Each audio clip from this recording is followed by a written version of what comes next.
प्रभातखबर.com, विश्वास वही, रफ्तार नहीं।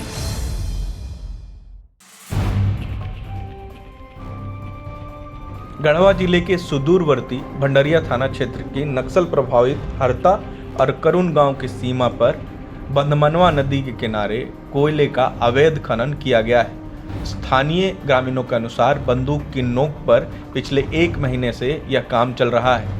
इस दौरान कोयले के खनन कर उसकी ढुलाई की गई। इधर रविवार को माफियाओं ने अवैध खनन में लगी पोकलेन मशीनें हटा ली हैं। वहीं ट्रैक्टर से ढुलाई भी बंद कर दिया गया है। बताया जा रहा है कि पिछले विभिन्न अखबारों में इससे संबंधित खबर प्रकाशित होने के बाद कोयला माफिया ने रविवार से काम बंद कर दिया है। कोयले के धंधे में लगे लोग यहां से अवैध खनन कर कोयला पलामू जिले के रामगढ़ थाना क्षेत्र के हुटार पिकेट के समीप डंप करते हैं। यहां से उसे चैनपुर, रमकंडा, रामगढ़ क्षेत्रों में संचालित चिमनी और बंगला ईटा भट्टों में बेच दिया जाता है। जानकारी के अनुसार कोयले की खुदाई के लिए माफियाओं ने ग्रामीणों द्वारा बंधमनवा नदी किनारे पूर्व में बनाए गए सुरंगों के आधार पर ही पोकलेन मशीन की मदद से नई खदान बना दी। नवंबर माह से ही कोयले की खुदाई कर उसे ट्रैक्टर की मदद से हुटार में डंप कर दिया जा रहा था।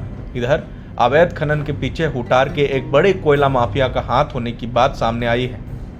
कोयले के अवैध खनन के लिए हरता तिहारो गांव की सीमा पर स्थित जंगलों में करीब 3 किलोमीटर तक कच्ची सड़क बना दी। इस सड़क से रात भर ट्रैक्टर की मदद से कोयले की ढुलाई होती रही। ग्रामीणों ने बताया कि दबंग कोयला माफिया बंदूक के साथ रात भर पहरा देते थे। वहीं उत्खनन क्षेत्र की ओर ग्रामीणों की आवाजाही पर भी रोक लगा रखी थी। ग्रामीणों ने बताया कि माफियाओं ने पिछले दिनों उत्खनन क्षेत्र में गए हरता गांव निवासी धर्मेंद्र यादव की पिटाई भी कर दी। ग्रामीणों में कोयला माफिया का ऐसा भय है कि रविवार को खुदाई स्थल पर गए पत्रकारों को देख कुछ ग्रामीण भाग खड़े हुए।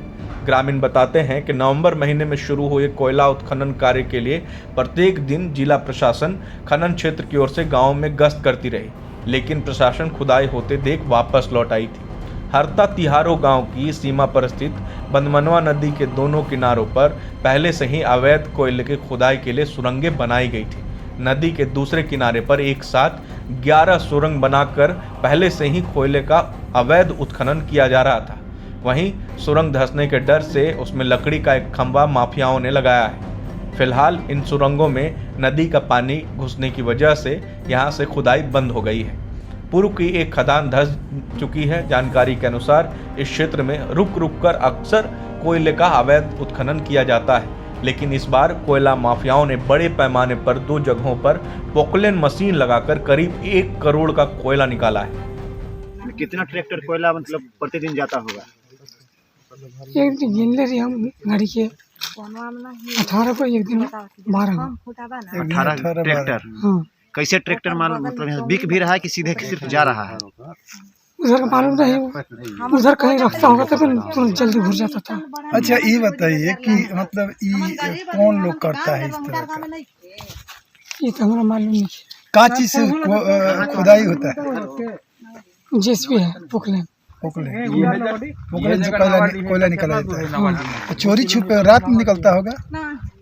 शुरू पड़ता दिन में निकालते रहे। हाँ। दिन में कोयला ढुआते रहे, उसके बाद फिर रात में शुरू हो गया। जंगल में मवेशी चरा रही ग्रामीण खुशलाही देवी ने बताया कि बड़े पैमाने पर मशीनों की मदद से करीब 2 महीने से कोयले की ढुलाई की जा रही थी। उसने बताया कि रात भर ट्रैक्टर के आने जाने की आवाज़ ग्रामीणों ने सुनी है। शाम होते ही 4 पहिया वाहनों से दर्जन भर लोग पहुंचते। इस खुदाई से भी उन्हें कोई लाभ नहीं मिला, उन्हें मजदूरी का काम नहीं मिला। बंधिया देवी ने बताया कि कोयले की ढुलाई कराने के लिए पलामू के नवाडी हुटार के लोग काले रंग के 4 पहिया वाहनों से शाम में होते ही यहाँ पहुँच जाते थे और रात भर जंगलों के रास्ते कोयला ढोया जाता था। करुण गांव के वन समिति के अध्यक्ष नबी यादव ने बताया कि कोयले का अवैध उत्खनन की शुरुआत गढ़वा और पलामू क्षेत्र की पुलिस इन इलाकों में गश्त करने आती थी, लेकिन खनन क्षेत्र की ओर से कार्रवाई किए बिना वापस लौट जाती थी। आरोप लगाया गया कि प्रशासन की मिलीभगत से ही 2 महीने में इस क्षेत्र में अवैध कोयले का कारोबार चल रहा है। इस संबंध में सवाल पूछे जाने पर भंडरिया थाना प्रभारी लक्ष्मीकांत ने कहा कि इस इलाके का दौरा कर मामले की जांच की जा चुकी है। खुदाई स्थल भंडरिया थाना क्षेत्र के अंतर्गत नहीं आता, इसलिए हम इसमें कोई कार्रवाई नहीं कर सकते। इस संबंध में पूछे जाने पर अंचल अधिकारी मदन महली ने कहा कि इस क्षेत्र में खनन कार्य नहीं हो रहा है। मामले की जांच कर जिला को रिपोर्ट भेज दिया गया है। प्रभातखबर.com, विश्वास वही, रफ्तार नहीं।